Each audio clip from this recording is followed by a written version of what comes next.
цветочном вальсе нежно-розовые, белые, сиреневые, оранжевые, двухцветные тюльпаны. Луковицы привезли из Голландии и посадили 4 января. Выращивали строго при плюс 5 градусах, чтобы все цветы взошли. Затем через каждые 2 недели понемногу повышали температуру. Теперь время собирать цветочный урожай. Самое главное не допустить, чтобы бутон распустился до конца.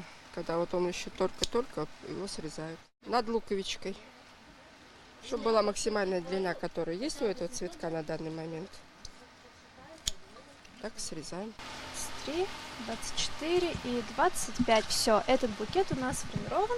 Осталось только запаковать и отнести на склад. При сборке букета каждый цветок тщательно проверяют. Они должны быть примерно одной высоты, без внешних изъянов, с крупным бутоном. Если вдруг с тюльпаном что-то не так, например, у него порван листочек, или что-то не так с бутоном, например, бутон еще не до конца созрел, или он остался там зеленым, мы их просто откладываем и потом анализируем вообще, сколько получилось вырастить тюльпанов, в общем, и какое количество дней взошло. Такой мониторинг позволяет узнать, какой сорт тюльпанов лучше, где более яркие и крупные бутоны. В теплицах выращивают почти 97 тысяч цветов, в том числе 13 совершенно новых сортов. А еще здесь растут петунии, тагетисы, сальвия, агератумы. Однолетние неприхотливые растения для озеленения города. Этой весной на Челнинских улицах высадят больше 1 миллиона цветов.